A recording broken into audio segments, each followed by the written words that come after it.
Assalamualaikum warahmatullahi wabarakatuh. Alhamdulillah wassalatu wassalamu ala rasulillah wa ala alihi wa sahbihi wa man wala wa ba'd. Saudaraku yang dirahmati oleh Allah subhanahu wa ta'ala, ada sebuah hadis yang pernah dituturkan oleh Nabi kita sallallahu alaihi wasallam yang dikeluarkan Imam Ibnu Hibban dan para ulama hadis yang lain, dan dihasankan oleh sebagian para ulama seperti Syekh Abdul Aziz bin Baz rahimahumullah. Nabi kita sallallahu alaihi wasallam memberikan sebuah konsep kepada kita. Beliau menuturkan, kullu amrin dzibalin la yubda bismillahi fahuwa abtar. Setiap perkara positif yang tidak diawali dengan bismillah, maka perkara itu terputus dari keberkahan.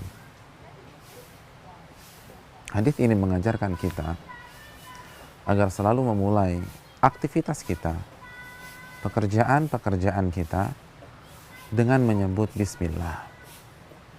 Ya, perlu kita garis bawahi pekerjaan positif.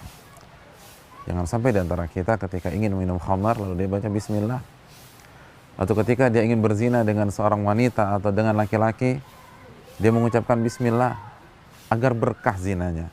Ini tentu saja hal yang keliru. Nabi katakan, kullu amrin dzibalin, setiap aktivitas yang positif, maka marilah kita awali dengan bismillah. Maka kita akan dapat keberkahan. Saat kita mau menyapu rumah kita, awali kegiatan menyapu itu dengan bismillah. Saat kita ingin menyuci piring, ucapkan bismillah. Saat kita mau ngepel lantai, ucapkan bismillah. Saat kita mau cuci mobil, ucapkan bismillah.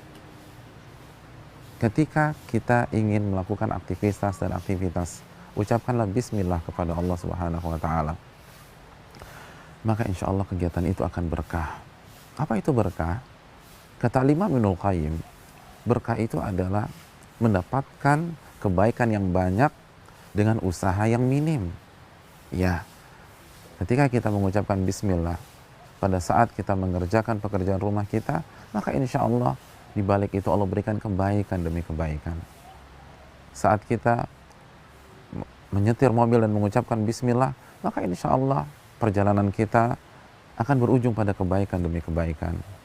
Pada saat kita berbicara dengan orang, berdiskusi, atau memulai rapat, lalu kita bicara bismillah, maka insya Allah rapat itu diberkahi oleh Allah subhanahu wa ta'ala. Dan kalau kita tidak baca itu, maka keberkahan itu akan pudar, dan perlahan demi perlahan akan sirna dari kita. Saudaraku yang dirahmati oleh Allah subhanahu wa ta'ala, apa rahasianya? Ternyata rahasianya bahwa bismillah adalah simbol ketergantungan seorang hamba kepada Allah. Bismillah adalah salah satu simbol ketawakalan kita. Karena tahukah kita pada saat kita mengucapkan bismillah, maka kita baru saja meminta pertolongan kepada Allah. Karena ba yang dikasroh di awal kata bismillah itu artinya ba isti'anah, meminta pertolongan kepada Allah. Jadi makna ketika saya dan Anda mengucapkan bismillah adalah aku meminta pertolongan kepada Allah dengan menyebut namanya. Itulah makna yang dalam, bukan hanya sebatas dengan menyebut nama Allah, namun makna yang mendalamnya, aku meminta kepada Allah dengan menyebut namanya. Ya Allah. Jadi ketika kita sebelum beraktivitas, sebelum makan, lalu kita membaca bismillah, artinya aku meminta pertolongan kepada Allah dengan menyebut namanya, agar Allah mudahkan aku dalam mengunyah makanan tersebut, dalam proses menelan, dan dalam mencerna di dalam tubuh kita.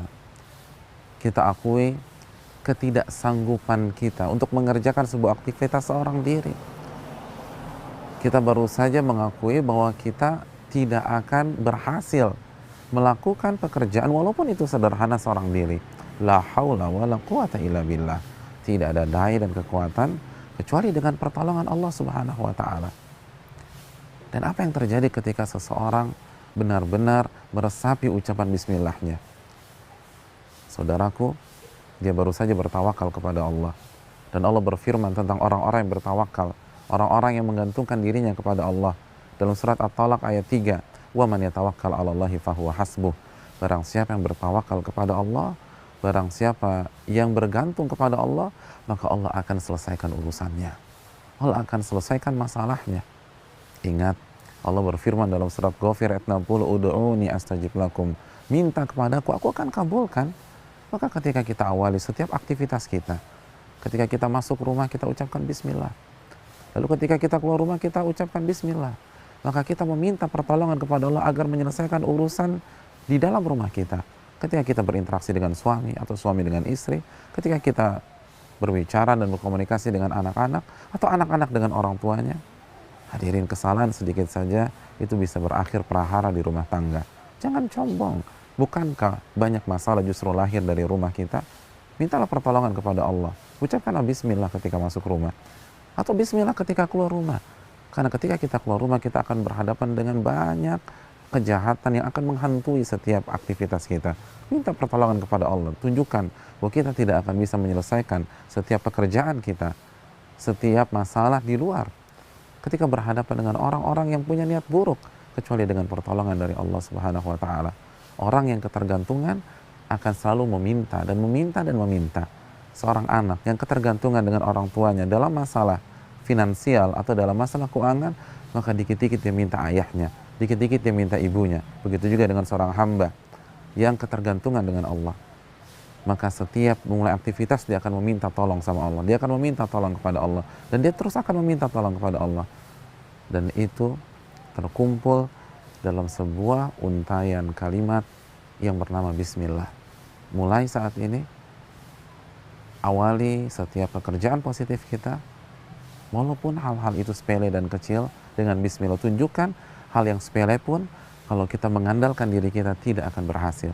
Dan ingat, kalau kita terbiasa meminta pertolongan kepada Allah saat kita mengerjakan perkara-perkara sepele seperti membersihkan rumah, lalu nyapu, ngepel, cuci piring, atau menyetir mobil, atau mau jogging pada pagi hari, maka kita akan meminta kepada Allah pada masalah-masalah besar.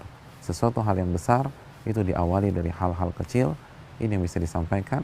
Assalamualaikum warahmatullahi wabarakatuh.